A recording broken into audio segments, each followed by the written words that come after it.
আসসালামু আলাইকুম আপনাদের কি অবস্থা সবার? আশা করি সবাই অনেক অনেক ভালো আছেন। আমি অনেকদিন পরে আমার গুড টু গো পেজের ভিডিও নিয়ে ব্যাক আসলাম। আমার ভিডিও করার মাঝখানে হঠাৎ করে আমার ফোনটা চুরি হয়ে যায়। আর ফোনটা চুরি হয়ে যাওয়ার জন্য আমি ভিডিও করতে পারিনি ঠিক মতো। এখন থেকে কন্টিনিউ আবার ভিডিও আসবে। তো আমরা ভোলা জেলার বাগমারা অনেকেই চিনি, কিন্তু বাগমারার ওই দিক থেকে অন্য একটা নতুন লোকেশন আছে, সেটা অনেকেই জানে না। আজ আমি আপনাদেরকে সেখানে নিয়ে যাবো, থাকবেন আমাদের সাথে, পুরো ভিডিওটা দেখতে থাকুন।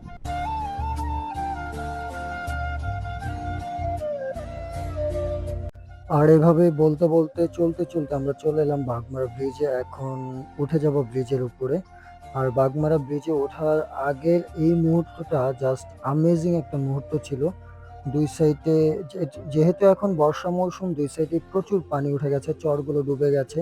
আর সূর্যি মামা আস্তে আস্তে অস্ত যাচ্ছে। ভিউটা দেখতে একদম মারাত্মক লাগছে। আর আজকে যেহেতু শুক্রবার ছিল, শুক্রবারে বাগমারা ব্রিজে অনেক পরিমাণে লোকজন আসে। ভোলার মধ্যে অন্যতম একটা পর্যটন স্পট আমাদের এই বাগমারা ব্রিজ। আর আমি যখন বাগমারা ব্রিজের একদম শেষ মাথায় চলে আসি, এখানে আমার কিছু এলাকার ভাই ব্রাদারের সাথে দেখা হয়ে যায়। ওরা একটু আগেই এসেছিল এখানে, কারণ ওরা মাঝে মাঝে ঘুরতে আসে, বিভিন্ন জায়গায় ওরাও যায়। তাই ওদের সাথে একটু সময় কাটিয়ে নিলাম এখানে দাঁড়িয়ে, ওদের সাথে একটু কথাবার্তা বলে। দেখেন বাগমার এই সাইডের ভিউটা কত সুন্দর, যেহেতু বর্ষার মৌসুম। আর বর্ষার মৌসুমের কারণে পুরো চরটা একদম পানিতে ডুবে গেছে, দেখতে খুব সুন্দর লাগছে। আর ব্রিজের পরে এইদিকে এই রাস্তাটা ছিল একেবারে একদম মনে হচ্ছে সবুজের বুক চিরে বেরিয়ে গেছে এই রাস্তাটা।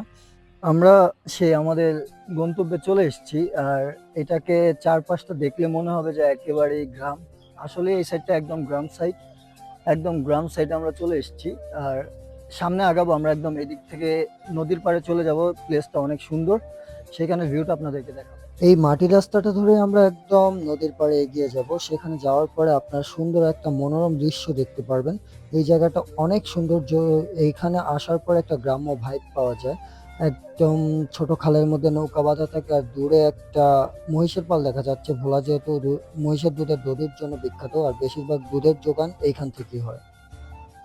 প্রথমে আমি আপনাদের কাছে ক্ষমা চেয়ে নিচ্ছি, এই জায়গাটা নদী ভাঙনের কারণে অনেকটা বিলীন হয়ে গেছে। যদিও এই জায়গাটা অনেক দূর পর্যন্ত যাওয়ার পরে আপনি নদীর সম্পূর্ণ একটা ভিউ দেখতে পেতেন, কিন্তু সামনে যে চরগুলো ছিল, চরগুলো নদীতে বিলীন হয়ে যাওয়ায় আমরা আর সামনে এগোতে পারছি না। আর এখান থেকে এই পরিবেশটা যতটুকু দেখা যায় ততটুকুই আপনাদের সামনে তুলে ধরার চেষ্টা করব। আশা করি এই প্লেসটা আপনাদের কাছে খুবই ভালো লাগবে। এরপরে আমরা দ্বিতীয় অন্য একটা লোকেশন আপনাদেরকে নিয়ে যাব, যেই প্লেসটা এর চেয়ে আরো অনেক সুন্দর, এবং সেইখানে আপনারা পাখির কিচিরমিচির ডাক এবং নদীর কোলাহল শুনতে পাবেন।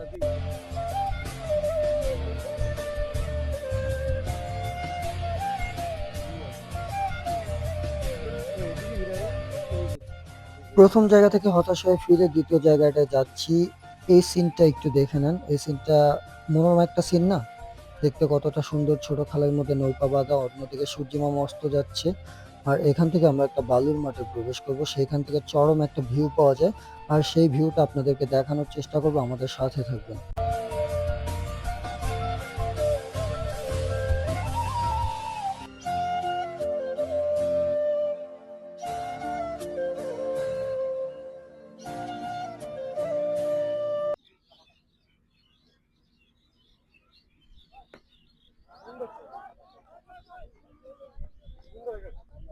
সবশেষে আমরা ভালো একটা প্লেসে চলে এসেছি। আর একদম নদীর পাড়ে, পাশেই ক্রিকেট ম্যাচ চলছে। আর এখানে আসার পরেও দেখতে পাই ক্রিকেট খেলায় যারা অংশগ্রহণ করছে তারা আমার পরিচিত ভাই ব্রাদাররা, এবং তাদের খেলা একটু উপভোগ করে আমরা একদম নদীর সাইডে চলে যাচ্ছি। একদম সুন্দর একটা মোমেন্ট, সূর্য অস্ত যাচ্ছে শেষ বিকেলে নদীর পাড়ে আসার পরে। খুব মনোরম একটা পরিবেশ উপভোগ করছি আমরা। আর খুব সম্ভবত এইরকম পরিবেশ আমাদের ভোলায় আসলেই দেখা যায়। আমাদের ভোলা যেহেতু নদী বেষ্টিত একটা দ্বীপ, আর ভোলার চারদিকেই নদী।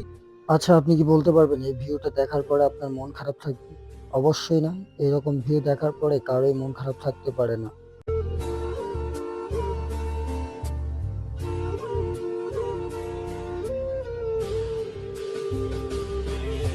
তো কিছুটা সময় কাটাচ্ছি এই নদীর পাড়ে। ভোলা যেহেতু নদী বেষ্টিত একটা দ্বীপ, আবারও বলছি। তো সারাটা দিন মনমরা থাকলেও বিকালে যখন এরকম একটা পরিবেশ এসে পেয়েছি, মনটা একদম ভালো হয়ে গেছে। আর চারদিকের পরিবেশটা ভয়ংকর সুন্দর বলতে যেমন বোঝায়, একদম ভয়ংকর সুন্দর। আর আমি আমার ফোন না থাকায় অনেকদিন আমি ভিডিও করতে পারিনি। আমার পেজে অনেকদিন ভিডিও দেওয়া হয়নি। আশা করি এখন থেকে আবার কন্টিনিউ ভিডিও দেওয়া হবে। আর আগে যেহেতু আমার চুল বড় ছিল, চুল কেটে ফেলেছি। আর এখন চুল মোটামুটি আবার বড় হয়ে যাচ্ছে। দেখা হবে নতুন কোনো ভিডিওতে, নতুন কোনো প্লেসে, নতুন কোনো পর্যটন স্পটে। আর আজকের মতো আমি বিদায় নিচ্ছি। আল্লাহ হাফেজ।